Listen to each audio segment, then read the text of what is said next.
Buenas noches. Es un privilegio para mí participar en este coloquio con el tema de salud pública y bioética en la praxis de la prevención y control de las infecciones asociadas a la atención a la salud. La bioética busca equilibrar la necesidad técnica de prevenir y controlar las infecciones que todos nosotros conocemos con los valores humanos que sería la bioética, exigiendo atención digna, segura, justa en la asignación de recursos y en el uso responsable de antibióticos para prevenir resistencias. No es tan fácil, también necesitamos una serie de intervenciones en los mismos pacientes, el mejoramiento de los factores de riesgo propios del enfermo y de competencia realmente de todo el personal de salud en la prevención de infecciones. Es una responsabilidad ética prevenir, controlar y diagnosticar rápidamente estas infecciones para garantizar la seguridad del paciente. La prevención de infecciones forma parte de la calidad de la atención médica. De hecho, la tasa de infección asociada a la atención a la salud es un indicador de calidad. La calidad tiene diferentes dimensiones. Debe ser segura, debe ser efectiva, brindando servicios científicamente comprobados y benéficos y rehusando otorgar servicios que no beneficien. Debe estar centrada y ser respetuosa del enfermo. Debe ser oportuna y continuada, eficiente en relación al costo-beneficio, al valor-beneficio. Tiene que ser equitativa, accesible, con valor y con medidas de prevención. Estas son las diferentes dimensiones que debe tener la calidad de la atención y que pues seguramente ustedes las estarán contemplando poco a poco. Todo el movimiento de mejoramiento de la calidad o de medir la calidad de la atención comenzó más o menos en 1991, en donde después de un artículo que se publicó en el New England Journal of Medicine se vio que la proporción de eventos adversos era realmente algo muy importante. La mayor frecuencia de eventos adversos se relacionaba con los medicamentos, pero posteriormente vimos que las infecciones asociadas a la atención a la salud eran la segunda causa y que la mayoría de estos eventos adversos, de hecho, se presentaban en pacientes quirúrgicos. De ahí empezó todo un movimiento de seguridad del enfermo, en donde apareció un libro que se volvió un libro clásico, que se llama Errar es humano, que hablaba de todos los errores que pueden existir en la atención a la salud en los pacientes, y de ahí surgió que diferentes instituciones internacionales realmente se preocuparon por este problema y empezaron a aparecer una serie de medidas de prevención básicamente guiadas por la Organización Mundial de la Salud, en donde se hablaba de atención limpia, es atención segura, se volvió una alianza mundial para la seguridad del paciente, dado que la práctica de la cirugía era una de las especialidades que mayor probabilidad tenía de un desenlace no adecuado, era la cirugía. También surgió un reto que se llamó Cirugía Segura Salva Vidas. México tiene diferentes vinculaciones con diferentes asociaciones internacionales, en particular con la Organización Mundial de la Salud, y en este contexto entonces México estableció acciones esenciales para la seguridad del paciente.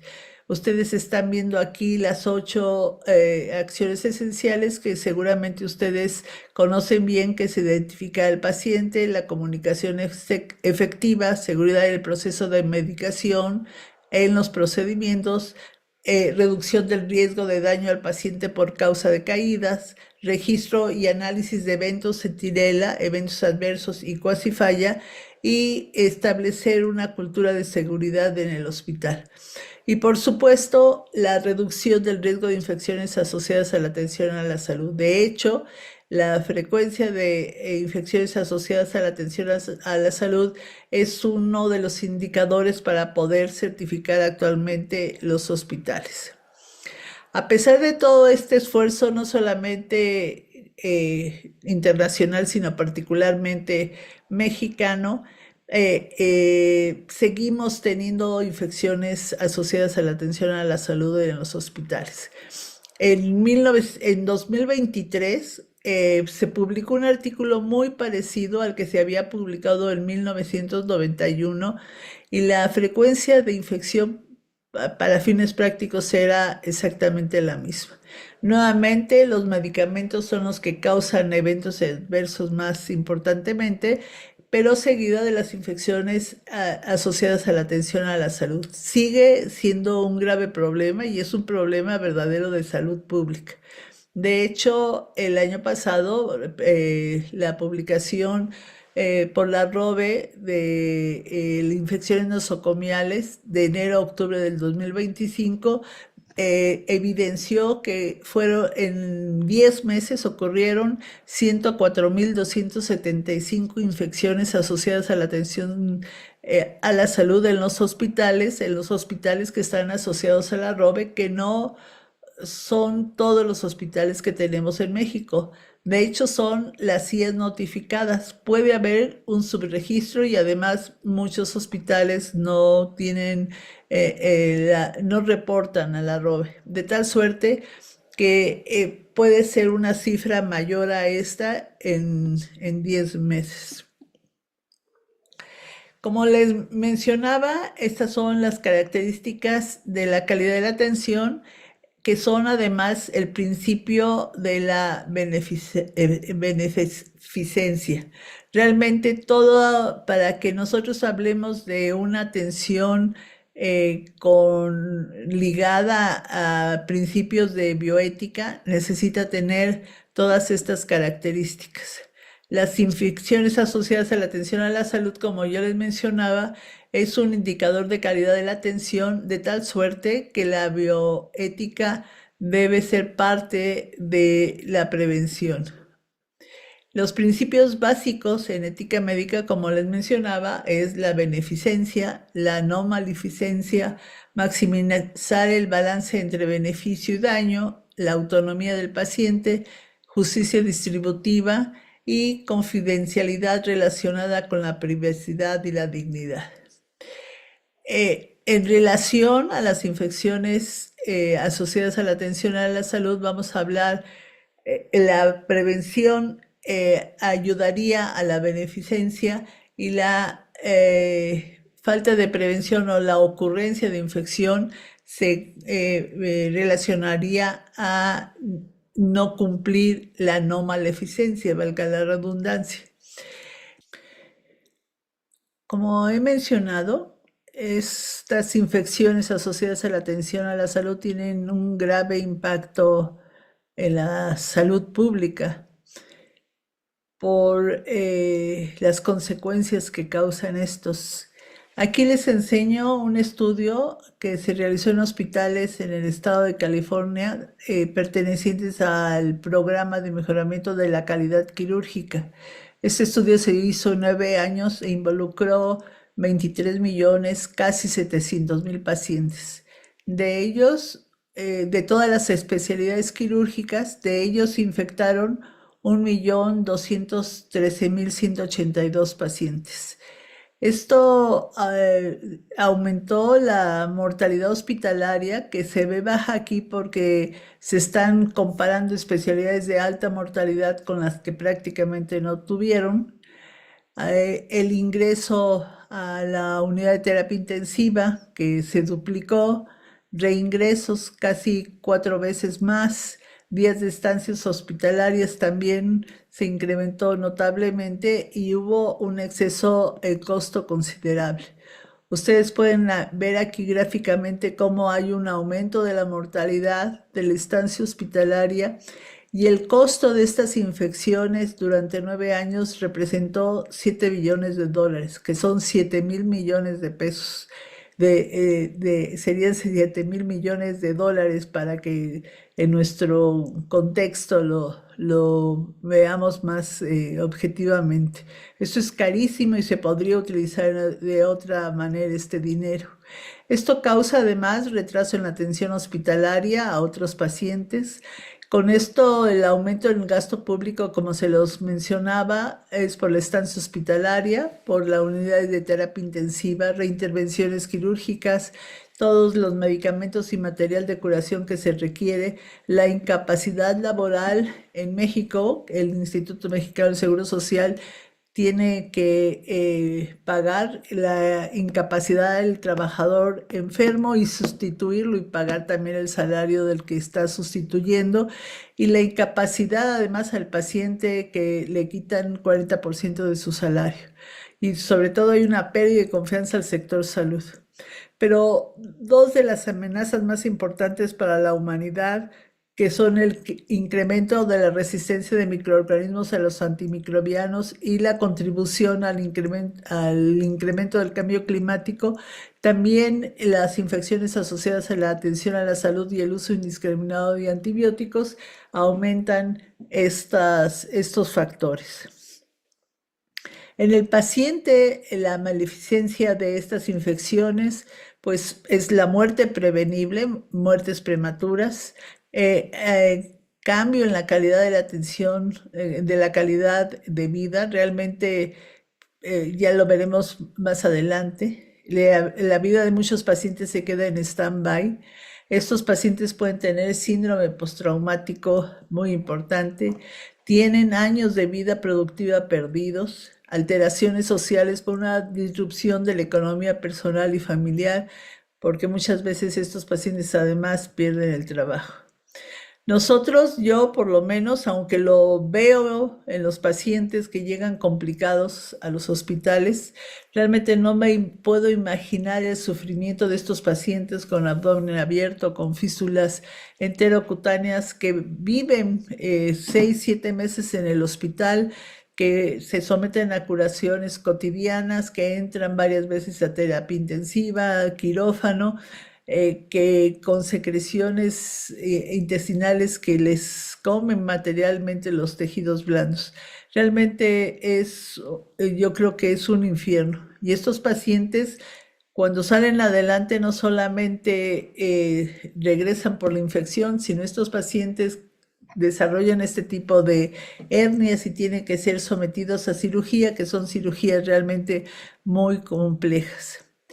Los pacientes tienen el derecho y deben contar con toda la información relevante para optar por un tratamiento y conocer las distintas alternativas y consecuencias. Eso es al inicio del tratamiento de la enfermedad inicial.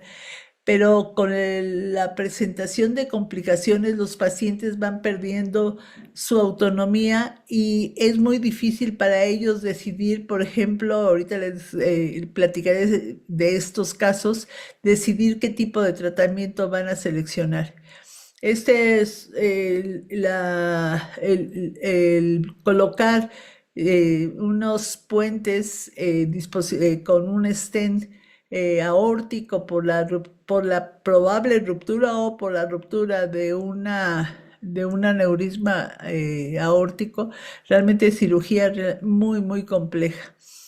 Es una cirugía limpia que idealmente no debería infectarse, pero puede suceder estas infecciones, y ustedes pueden ver aquí que este paciente se le colocó un puente aortofemoral y tiene una infección grave. Ustedes pueden ver aquí que tiene gas y que tiene un proceso inflamatorio muy importante.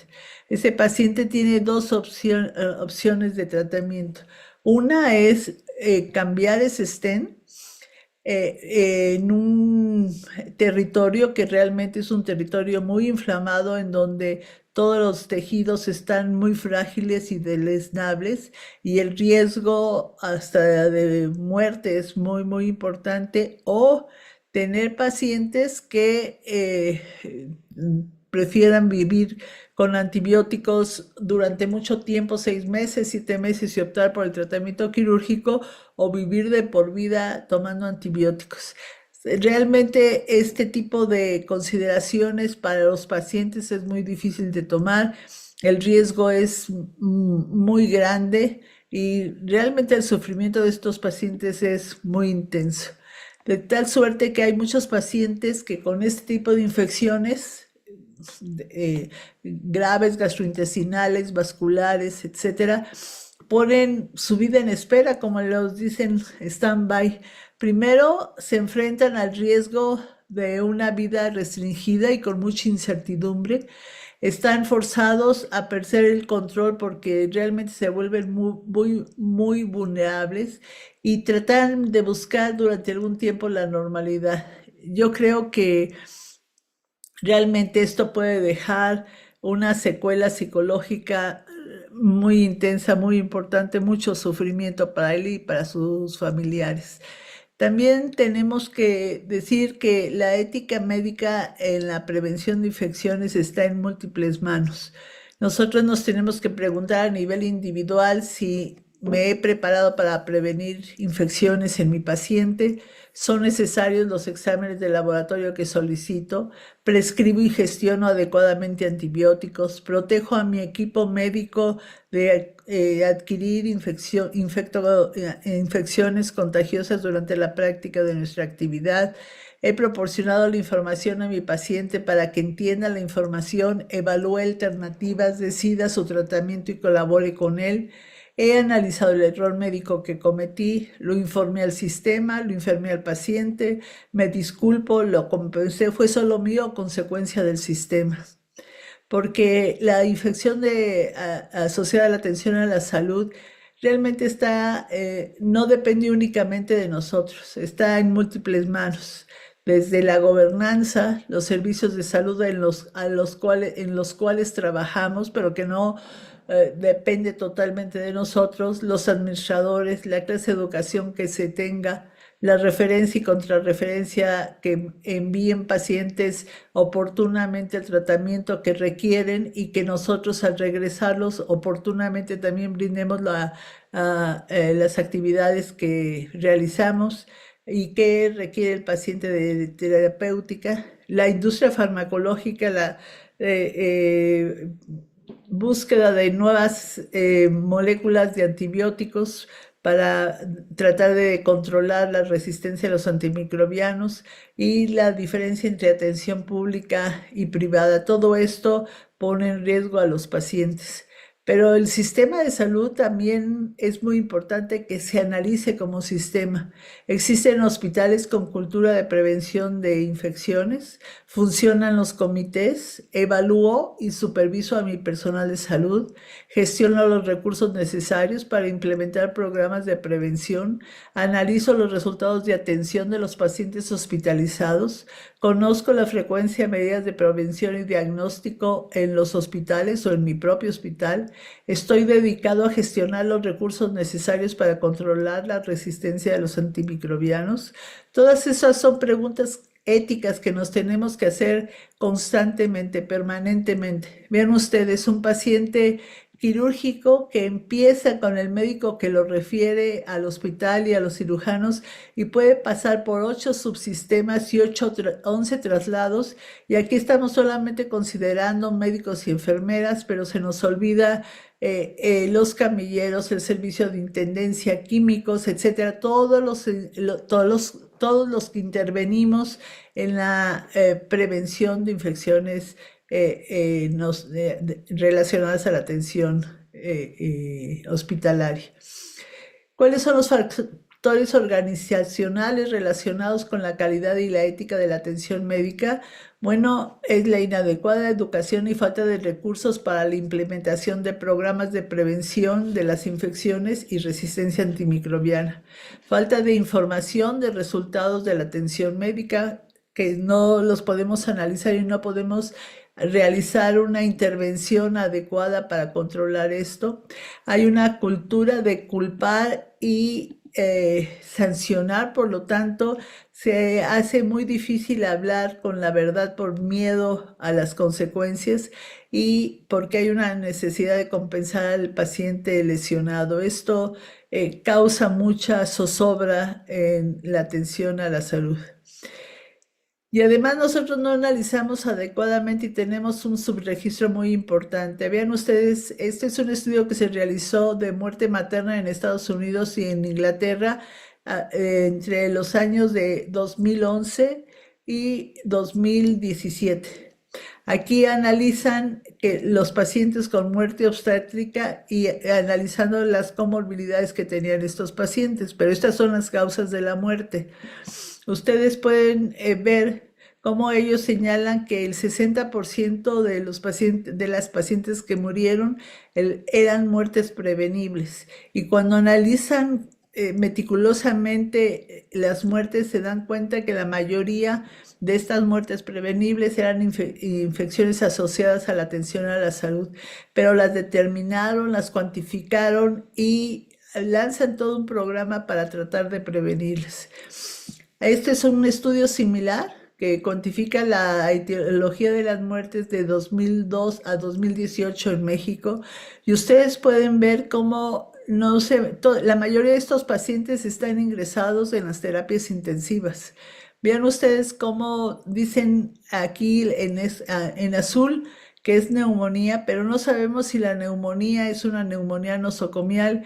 Y si nosotros seguimos esta curva, estas son infecciones, la ponen como causas obstétricas indirectas que pueden ser señaladas como infecciones asociadas a la atención a la salud y no las cuantifican. Hay un subregistro realmente muy importante porque todas las enfermedades que se mencionan como causa de muerte son enfermedades graves que implican el ingreso a las terapias intensivas y que hablan de un aumento en la frecuencia de infecciones que no son registradas como tal. ¿Qué está pasando en el sistema de salud de México para poder tratar de controlar este problema? Ustedes pueden ver que el nivel de vacunación ha disminuido en forma importante. La cuantificación aquí es de menos a más. Ustedes pueden ver que la vacunación ha disminuido, que los estudios pertinentes para determinar enfermedades también han disminuido, que la prescripción de antibióticos no es informada a organizaciones como la OSD, que mide, cuantifica acciones para mejorar la atención a la salud, que ingresos prevenibles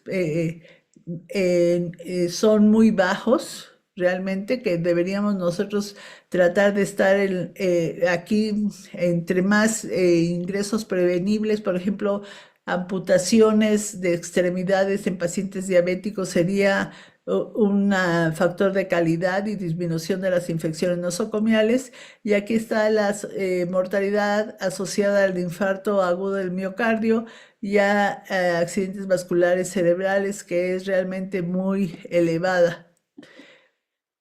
También cuánto gastamos en atención a la salud, que es muy bajo a nivel de nación y a nivel individual. ¿Cuánto se está gastando para acciones preventivas? Vean ustedes que seguimos bajos. ¿Cuántos médicos hay por 100 personas? Vean ustedes, casi tres médicos por 1000 personas.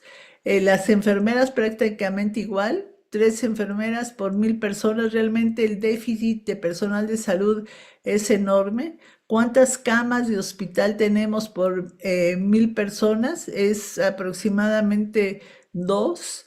¿Cuántos estudios de gabinete tenemos para diagnóstico? Vean ustedes, realmente es muy bajo, menos de 10. Estamos entre 5 y 10.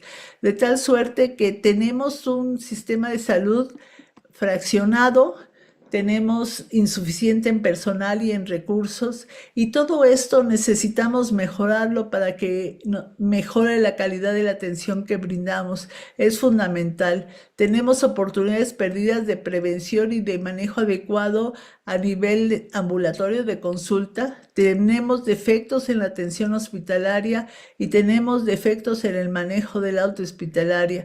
Esto es algo muy importante. Desde el punto de vista del enfermo, es todo o nada. Nosotros realmente tenemos que mejorar la calidad de la atención que brindamos. Las infecciones asociadas a la atención a la salud son un grave problema de salud en México. Las infecciones asociadas a la atención a la salud representan una fractura en la calidad y ética de la atención a la salud. Existen grandes áreas de oportunidad de calidad y ética en prevención, control y tratamiento de IAS, y nosotros, todos los que estamos en esta reunión, tenemos el interés, la motivación para ayudar a mejorar la calidad de la atención médica en México. Muchísimas gracias.